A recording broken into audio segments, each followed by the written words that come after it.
Welcome, friends, to Wisdom and Wealth, your guide to navigating life's complexities with clarity and purpose, especially if you're over 40 and looking for a deeper understanding of yourself and the world around you. Today, we're diving into a transformative journey inspired by Buddhist principles, a path to rebuild yourself, alone, and discover a profound sense of inner peace. Imagine a life where you're no longer driven by the need to please others, where your worth isn't determined by external validation. Picture a world where your inner peace remains undisturbed by the constant noise and chaos of modern life, and your purpose isn't dictated by the fleeting opinions of others. Envision waking up each day, not to the sound of frantic activity, but to the gentle, calming voice within you, a voice you may have once ignored, drowned out by the world's relentless demands. This is the life that Buddhism, and the Wisdom and Wealth channel, can help you cultivate. If this resonates with you, give this video a like, and subscribe to the channel. This could be the content you are looking for to lead a richer life. Now, take a moment to envision this. You find yourself alone, yet you don't feel the sting of loneliness. You've consciously released the burdens that no longer serve your growth and well-being. And within that newfound silence, a remarkable transformation begins. Clarity emerges, strength awakens, and a profound sense of truth reveals itself. Buddhism teaches us that true transformation doesn't necessarily require the presence of others. It blossoms in solitude, where your soul finally has the space to breathe freely, to heal, and to rediscover its authentic self. This, my friends, is your path to lasting healing, beginning with the wisdom of the Buddha. This journey of rebuilding yourself, alone, starts right here, right now, with 12 fundamental Buddhist principles. These principles have the power to reshape your perspective, renew your spirit, and guide you back to the essence of who you truly are. Let's begin with the first principle: detach from the illusion of control. So much of our suffering stems from our relentless attempts to control aspects of life that were never meant to be controlled. We desperately want people to behave in a certain way, and we create elaborate plans for how our lives should unfold. We develop expectations that situations will unfold exactly as we envisioned. And when reality deviates from our expectations, we experience frustration, anxiety, and a deep sense of defeat. But here's the fundamental truth: you cannot control what other people say, think, or do. You cannot dictate the outcomes of events, the timing of opportunities, or the unpredictable twists and turns of fate.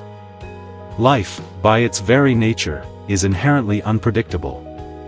People are inherently imperfect, and circumstances will inevitably change, often without any warning. Buddhism teaches us that pain is not caused by what happens to us, but rather by our deep attachment to how we believe things should happen. As the Buddha wisely said, you only lose what you cling to. Remember to like and subscribe for more. The tighter you hold on to expectations, the more intense your suffering becomes when those expectations are not met. But when you consciously release that grip, something truly beautiful unfolds. You begin to experience life as it is, not as you demand it to be. Let go of the need to force outcomes. Let go of the urge to fix everyone around you. Let go of the desire for everything to be perfect. When you stop resisting reality, you simultaneously stop creating unnecessary suffering for yourself. And in that surrender, you don't become weaker, you become wiser. Because now, instead of expending your precious energy on attempting to control what is inherently uncontrollable, you can begin to master the one thing you always have the power to control: your response. That, my friends, is where your true power resides, not in controlling life, but in learning how to meet it with grace, equanimity, and unwavering inner peace. The second principle is, sit with yourself, not your distractions. In today's hyper-connected world, it has become easier than ever to run away from ourselves. Every time you experience a moment of discomfort, boredom, or sadness, there's a readily available distraction: a screen to scroll through, a song to play, a video to watch, or a conversation to escape into. While these distractions may seem harmless in the short term, over time they can create a dangerous and deeply ingrained habit. You begin to avoid your own presence, and you start to fear the stillness of silence. You begin to resist any form of quiet contemplation. And slowly, without even realizing it, you become a stranger to your own mind, disconnected from your true self. Buddhism teaches that true healing and lasting transformation only begin when you consciously choose to stop distracting yourself and start facing yourself with honesty and compassion. But why is sitting with yourself so crucial? Because beneath all the external noise and distractions, lies the truth. Underneath the discomfort and unease, lies clarity. And the emotions you've buried deep within yourself, those quiet whispers of sadness, guilt, or longing, are not trying to destroy you. They are actually trying to guide you towards healing and self-discovery. We hope you are enjoying this video and finding value in the content we provide. Please take a moment to like and subscribe. When you learn to sit alone, without immediately reaching for your phone, without impulsively calling someone, without numbing your thoughts with external noise, you begin to hear what your soul has been trying to communicate to you all along. You realize that you're not empty, you're simply unattended. You're not broken, you're just unheard. So, sit, not as a form of punishment or self-inflicted suffering, but as a return to yourself. Let the silence feel awkward at first, and let the emotions rise to the surface. Observe them like passing clouds in the sky. Don't judge, just listen. Because the moment you become fully present with yourself, without needing anything else to escape into, you begin to remember who you truly are, your authentic self, stripped of all the layers of conditioning and external expectations. And that remembrance, in itself, marks the very beginning of your transformative journey. Embracing the pain that rebuilds you is the third principle. Most people instinctively run from pain. It's a natural human response. We often perceive pain as something inherently bad, something to be avoided at all costs, something to be fixed as quickly as possible. But in Buddhism, pain is not viewed as the enemy. It's seen as a messenger, a mirror, and the crack through which light can enter the soul. The truth is, genuine growth never feels like comfortable. It often feels like loss, like confusion, like everything is falling apart.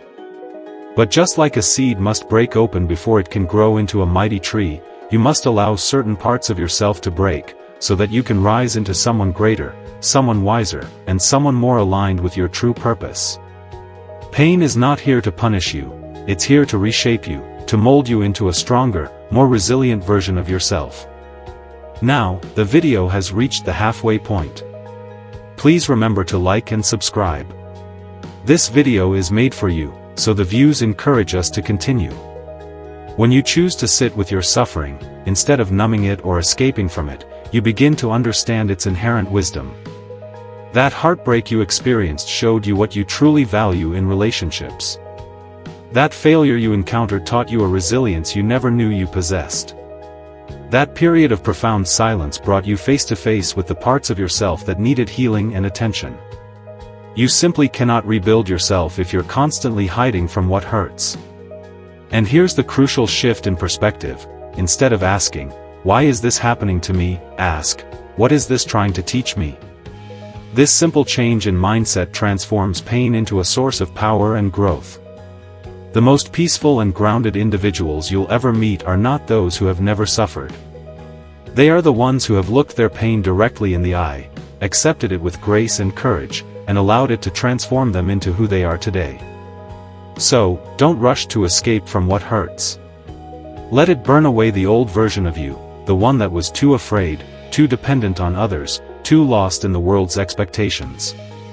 And from those ashes, a stronger, clearer, and wiser you will inevitably rise. This is the profound beauty of pain. When met with presence, acceptance, and self-compassion, it doesn't just break you down, it rebuilds you into someone more whole, more authentic, and more aligned with your true potential. Simplify your life and amplify your spirit is the fourth principle. In a world that constantly pressures us to want more, do more, and become more, simplicity is often mistakenly perceived as a weakness, a sign of lacking ambition or drive. But in Buddhism, simplicity is not a step backward, it's a return to clarity, a return to peace, and a return to what truly matters in life. Think about it. How many things are you currently carrying? physically, mentally, and emotionally, that you don't truly need? How much of your precious energy is drained by managing things that add no real value to your spirit? The physical clutter in your home, the overwhelming overcommitment in your schedule, the constant noise in your digital life, and the presence of toxic people in your social circle, all of these things weigh you down quietly and continuously, preventing you from experiencing true freedom and inner peace. Buddha taught that desire is the root of all suffering, not just material desire, but also the insatiable craving for more of everything, more recognition, more possessions, more distractions. But the path to true transformation isn't found in adding more to your life, it's found in subtracting, in consciously releasing what no longer serves you, and in simplifying your existence to its essential core. Start by asking yourself, what is truly essential to my peace? Simplify your physical surroundings by letting go of what you no longer use or need. Simplify your relationships by choosing depth and authenticity over superficial quantity. Simplify your mind by releasing thoughts that don't serve your highest self. When you begin to live with less, you paradoxically feel more space to breathe, more time to reflect, and more energy to grow. Simplicity doesn't mean giving up on joy or fulfillment, it means stopping the relentless chase after things that don't bring you genuine joy in the first place. It creates a sacred space inside you, where your spirit can rise, unburdened by the noise and pressure of the external world. So, slow down, clear away the excess, and let your life become quiet enough that you can once again hear the whispers of your soul. Because the more you simplify, the more you amplify who you truly are, your authentic self, free from the constraints of societal expectations and material possessions. Become the observer, not the reactor is the fifth principle. One of the most profound teachings in Buddhism is this: you are not your thoughts, and you are not your emotions. You are the one who watches them. But most people forget this fundamental truth, and they allow their thoughts and emotions to control their actions.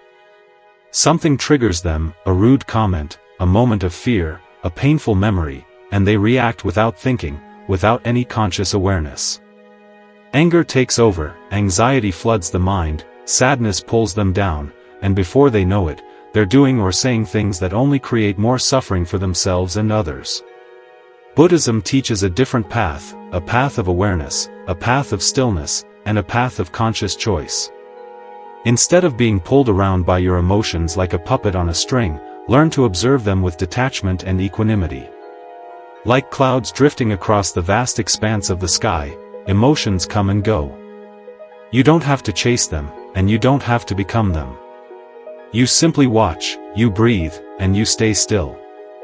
This is not an easy practice at first. The mind wants to react, the ego wants to fight, and the pain wants to scream. But when you pause, you give yourself the power to choose a different response. You shift from an automatic reaction to a conscious and intentional response. And in that space between the trigger and your action, you find true freedom. Here's the fundamental truth: anger is not the enemy, fear is not the enemy, and even sadness is not the enemy. The real danger lies in losing yourself inside of them, in becoming completely identified with your emotions. So, practice becoming the watcher of your mind. When anger rises, say to yourself, anger is here. When fear appears, say, I see you, fear. And then breathe. Don't push it away, and don't fight it. Just let it pass like a wave rolling over you, not through you. This is emotional mastery. This is how you stop being a victim of your mind and start becoming the master of it. Because the strongest person is not the one who reacts the fastest, it's the one who stays still long enough to choose peace over chaos. Be the observer, and your whole life will begin to change in profound and unexpected ways. You are really understanding the message, and this video is coming to an end. Please show your appreciation by liking and subscribing to Wisdom and Wealth. We are happy to have you as a part of the community. We all carry a version of ourselves that was shaped by pain, fear, rejection, or past experiences. Maybe it's the not good enough version, the always fails version, or the one that was criticized, betrayed, abandoned, or told they were too much or not enough. And over time, without realizing it, you begin to identify with that self. You start believing that's who you truly are. You say things like, "I'm just an anxious person. I always mess things up. This is just the way I am."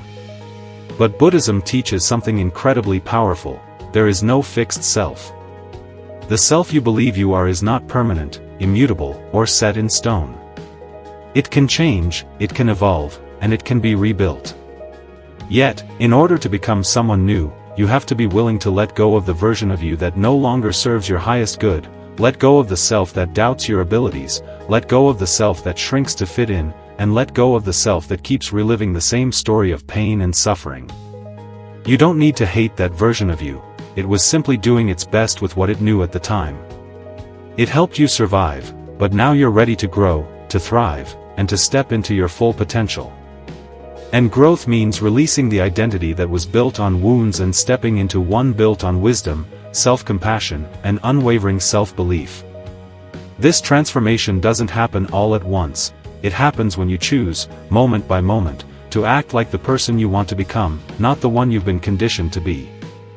You start speaking kindly to yourself, you stop repeating stories that cause you pain, and you walk with your head held higher, not out of pride, but because you've remembered your inherent worth. Letting go of the old self isn't about becoming someone else, it's about returning to who you were before the world told you who to be, your authentic self, free from all the layers of conditioning and limiting beliefs.